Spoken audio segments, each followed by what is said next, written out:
So follow me, I'll be a river. What's juicy? So today I'm here with another story time video, and today's video is going to be a story time about this ratchet ass, ghetto ass, whack ass, lame ass job that I worked at for literally one day. If you're interested, stay tuned. Guys, make sure you go ahead and hit that subscribe button, turn on those notifications, follow me on Instagram, Twitter, and Snapchat at Raven Renee. Please make sure you hit that notification button so that way you guys can be up to date when I upload. And let's get into the video. So this story takes place in August of 2016. So as you guys know, around this time was when I was really like homeless. Like I was living inside my car and I had nowhere to live and I was struggling trying to make $1 out of 15 cent type mess, okay? Before we get to August, I was still at this call center job where I told you guys like I got fired. They let me go when I was 2 days away from making a month of working there, and they let me go because they couldn't make a sale from none of my leads. So while I was still working there, like I was like, yo, like let me go ahead and look for another job. You know, I need that extra income so I could get my own place. You know, I'll probably get the money even quicker because like I literally thought in this process like I was going to be living in my car for a month. Like, okay, let me save up a few paychecks and boom, I could get me a place, because the hours that I worked were amazing and the money was really, really good. And I just needed that third little income so that way I could be like, yes, I could get my own place. So I started job searching then, and during my search, this company kept coming up on Indeed, Craigslist, Monster, everywhere that list and post jobs, this ad was up, and it said a home improvement company out here in Van Nuys, and it was a call center job. So I opened it up, I read it. It said that they pay $15 an hour. You get take home like $600 or plus a week. You get bonuses, commissions, and incentives. And I was like, this sounds too good to be true. And you work Monday through Friday. Weekends is off. Sounded too good to be true. And so I was like, yeah, right. But this thing continued to come up. Even after I no longer worked at that call center. After I was let go, it's literally during my entire job search, this kept coming up. So one day I just broke down and cried. And I was just like so tired because I felt like, you know, I'm really trying. I'm trying so hard, you know, to stay positive and just focus on my career because I know I'm going to make it as an actress. And I'm just not having any luck. Like, I'm not used to, you know, going this long without a job. I feel like, yo, like, how am I going to survive? I need some type of stability. I'm literally, at this point in my life, relying on sitting in the audience and getting money in order to have some money to get food and even pay like for gas, or even the simple fact of paying my car note. So I really didn't have nothing. It was like I was so tired and so exhausted. At that point, Niche had already been gone for like a couple weeks, and I'm just doing this by myself. And you know, yeah, I finally decided I need a job. Let me go here and work there so that way I could get quick money, you know, like I have something I could put towards the car and then get me a place and then do Uber or Lyft, you know, full time or, you know, part time or whatever, something to get me a place quickly until I find another job, you know. So I go to this place. As I'm walking in, there's another woman going in as well. And then we sit down and we meet with the manager. This dude is a nigga. Yes, he is a nigga. Now, I'm not saying nigga as in he's a black dude. I'm saying a nigga like he's a rat. Like, this man was complete rat. Like, during this whole process, he is using profanity. You know, he's saying bitches, ass, fuck, shit, like, in every sentence. And I'm just like, what the freak is this? And I knew that I was going to be there long. Like, it's based off his whole appearance and how he was talking. This place, you could tell, was unprofessional. And I don't like that. Like that, no. Like, if I'm going to work, I need to be in a professional environment, okay? He doesn't tell us about the job at all. He literally says, oh, you can make all this money, blah, blah, blah. Coincidentally, old dude come in. There's a guy comes in. He says, oh, this is such and such. He is one of our top reps. He comes in here with no call center experience and he is killing. Then especially another girl comes in and he's like, she's another one of our top performers, bringing in money, blah, blah, blah. And I'm looking at her thinking like, are you sure? Because this girl is literally wearing a dirty white sweatshirt that looks like it's turning gray. Like, you know, when something is dirty and you wear it too much, it's like it goes from white to black, like that's what it looked like. Plus a mustard stain like down her shirt. And I'm just looking like, okay, if you say so. Then he's talking about like, you know, they got people in there rocking Rolexes and all that stuff. And I'm just like, it's probably fake. Like, ugh, seriously. It was like he was trying to convince you that this job was the job that you need to have. So he's like, so all you have to do if you want to work here is come back on, I think it was like a Wednesday, Tuesday or Wednesday at 8:30 and you could start then. So I go into work that day. The girl was supposed to come too, but she didn't come in. And I have my information, my social security card and my driver's license. And old dude wasn't there. So I'm just sitting there waiting and waiting and waiting and waiting and waiting some more. And then this guy comes in. He was also starting that day as well. And he starts talking to me. At this point, I am literally annoyed because I did not want to talk to this dude. And, you know, he had just told me he got out of jail. And I'm just looking like, oh, yeah, so I don't feel comfortable. Like, you know, like that is me. I just, So anyways, you know, he's talking to me and he's asking me like how I found out about the job. He tells me through the girl who had the dirty sweatshirt on. He found out about the job through her because she is a friend. He was like, oh yeah, that's my homie, like, you know, that's my girl, blah, blah, blah. And he was like, oh, she's not my girl like that, you know, she's just my girl, you know, like as far as we cool, like, while I was in jail, like I hit my homeboy up and I was like, yo, I'm getting ready to get out. Like, you better have some bitches ready for me when I get out. And my friend was like, oh, I got one right here, and passed the phone to her. And me and her been cool ever since. And she the one that hooked me up with this job. And I'm just looking like, okay, I didn't ask you all that, but okay. So yeah, and I told him how I found out about the job or whatever. And he could tell that I wasn't from here. So he asked me where I was from. And I told him, he told me that he knew somebody from Lansing or whatever. And she ended up moving back to Cali. Like, she ended up coming back here. But he said he didn't know why. And I was like, man, that's so effed up with what happened to Lansing. And he goes, wait, what happened? I don't know, because I was in jail for a year. And I was told him about, like, the whole water issue and everything that's going on there. You guys, help Flint. Any donation counts, okay? Help Lansing, help them out, you know?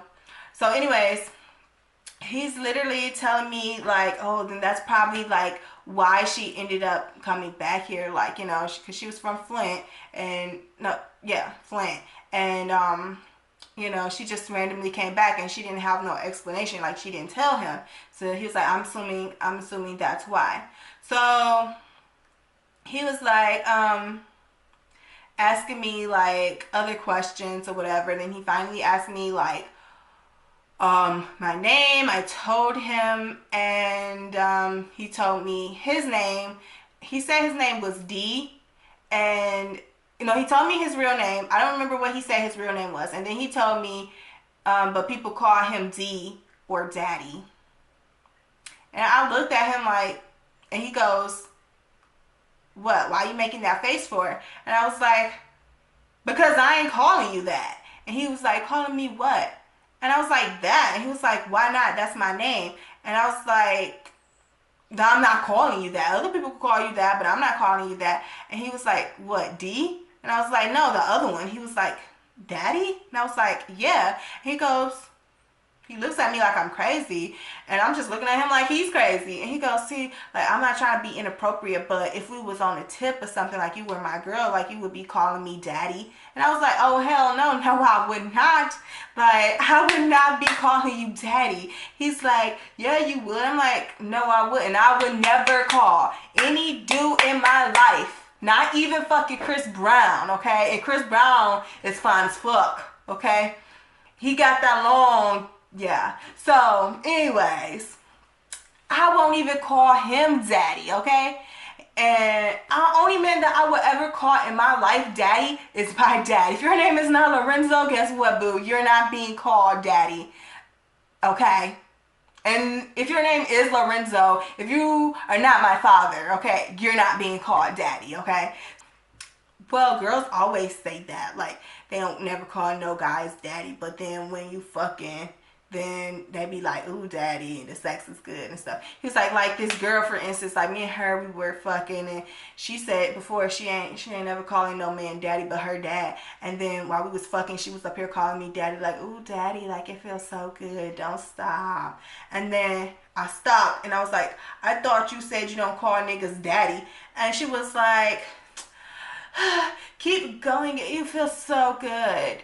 And he just went back in, and I'm just like, well, if the sex is good, then that's when you say zaddy with a Z, not daddy. And he goes, he laughs and goes, he says zaddy. It's like, yeah, like, I am never, I was like, I don't know about them other girls, but Raven is not calling no other nigga daddy if your name is not Lorenzo Robertson, okay? Like, if your name is not Lorenzo, you're not about to be called daddy, okay? If you're not, you were not married to my mother, you're not being called daddy, okay? He was then like, okay, and then he went on and started talking about some other stuff, and then finally the manager dude comes in. I'm like, about time, because I'm literally about to like pull my eyeballs out of my socket, like, bruh. So dude comes in, he gives me this paper, and this paper is like a W-2 form, and then it was the other sheet that talks about the hours and how much the pay and stuff is. And you know how I said it's too good to be true?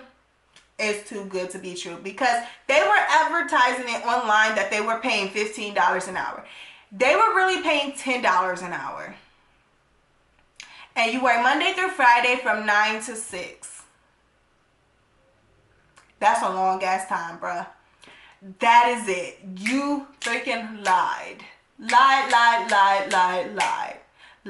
to get us inside this building. So anyways, I fill out the paper. He comes back. He takes the paper and also the application, and he gives me my stuff back. And he said, okay, like, I'll be right back. And so finally he comes back and he gets us. And this dude, he's talking about something. You want to sit next to me, Raven? Huh? You want to sit next to me? I look like, the fuck?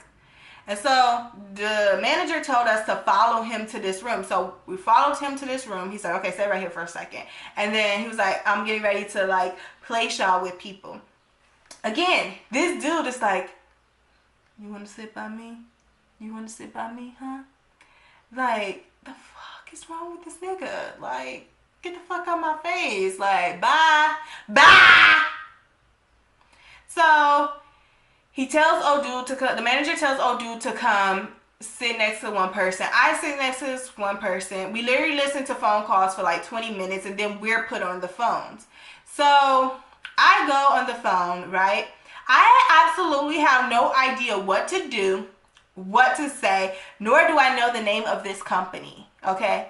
So they start off and like, hi, my name is Raven, and I'm calling from a home improvement company out here in Los Angeles, California.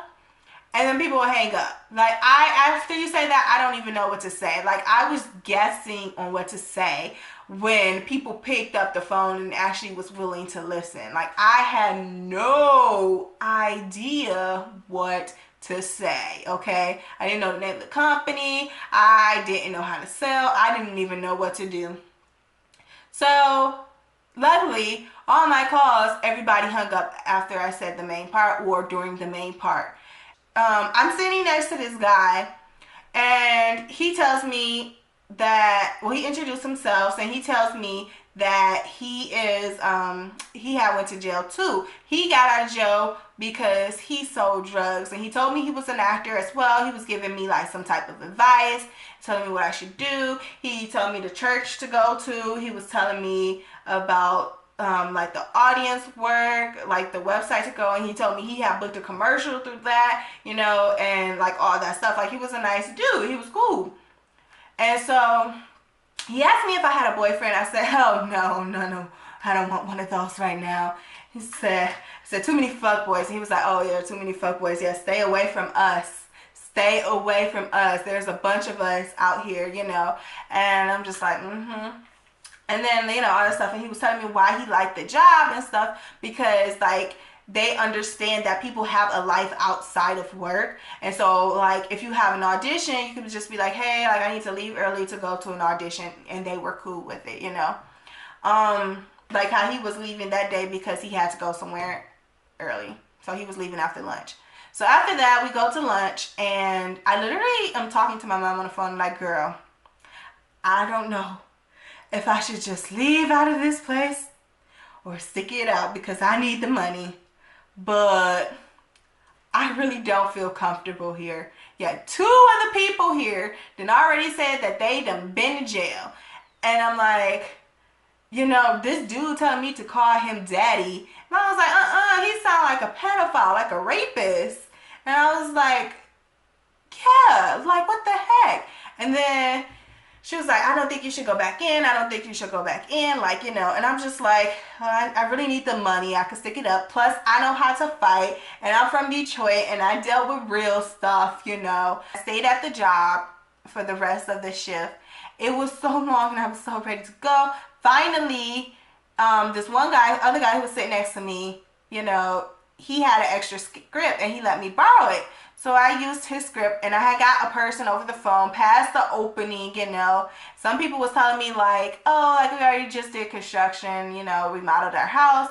And then this one guy, he was trying to talk to me, He's like, oh, like you seem like a nice girl. And then he gave me some advice about like, when your parents retire and after your mother or your parent die or whatever, this, that, and the other. I was like, oh, thanks and stuff. But it was literally to the point where I couldn't get old dude off the phone. So at that point, we were like literally on the phone for like 15 minutes. And so I told the manager, I was like, this dude just don't shut up. And so he was like, okay, let me see.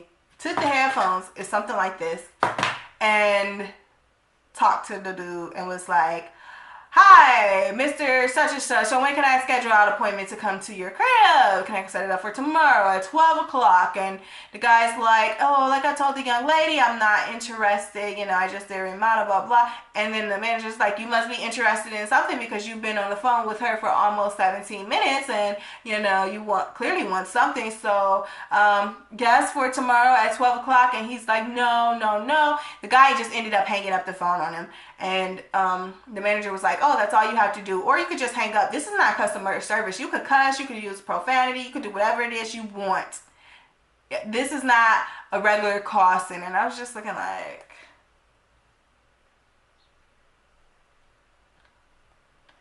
Then we continue on like with the shift. And I hear this lady. She calls a customer and she's like, hi, like I'm such and such. I am calling from a home improvement company in LA, and I'm calling on behalf of my husband. He has his own home improvement company called such and such, and next thing you know, this chick is going off on the customer, calling her all type of bitches and hoes. Yes, she literally is going in. I was just like, oh my gosh. What the heck is going on here? No. Like, what? And I just was like, oh, like, honestly, I'm that kind of person. Like, if I'm working at a call center, I don't like that outside noise to be heard, especially how she was behaving and using all type of profanity and loud. Like, if I'm on the phone and I'm trying to do my job and stuff and they hear that, and then they're going to think, oh, scam, these people are frauds or something like that. click, hang up, I lose sales or whatever, you know. So she ended up getting off the phone with that person. Ended up on the phone again with another person. The same thing happens. She literally says the same thing, and she was like, bitch, I don't need this job. I have a husband. My husband worked 2 jobs. Like, and I'm just like, well, bitch, if your husband worked 2 jobs, then why are you here if you don't need no job? Like, you know, like, she literally just going in on this customer, and she was talking about that's why her pussy stank anyways, and like saying all this crap, and I'm just like, this is literally the prime example why people from other countries and different races and stuff look at black people and be like, these people are rats and wild animals, because she was a prime example of an animal, okay? Like, I kid you not, she was a rat. That's why people say things like black people need to go back to Africa, because of people like her. Like, I could not. I'm just like, oh my gosh, like, there are people like this in the world? Like, what? Like, I had never heard this before in a call center, like in the professional workforce. Act like that. I was so done with this place. Dude asked me like, oh, you gonna come back tomorrow? Even the dude before he left, he was like, you gonna come back tomorrow? I was like, yeah, maybe, I don't know. And guess what? I walked out that door and I ain't looked back. I did not look back at this place. I said, peace, I'm out. It's too long anyways. I have a life and I'm trying to focus on acting, not be stuck in no building from 9 to 6, you know, when everything is closed, and deal with a bunch of ratchet ass people. Like, like, and it wasn't just all black people that was there. It was black and Hispanic people, like, you know, the minorities that worked in this company. And I'm just like, see, this is why people don't like us. It's because, you know, you guys are acting like freaking wild animals. Like, oh my gosh, I've never seen nothing like this in my life. And I just, honestly, I did not feel comfortable being there, especially after old dude told me to call him daddy. Like, nigga, I ain't calling you daddy. Like, what the heck? What is wrong with you? So, yeah, I didn't look back at that place ever again, and I walked out. And so if you guys ever see a job that says a home improvement in it, or a home improvement job in Van Nuys, or just in general, stay away from those places, because it is so unprofessional. Find you something better, okay? I don't care the circumstances. I don't care if you're desperate for $1. No. That is it for this story, guys. I hope you guys enjoyed this video.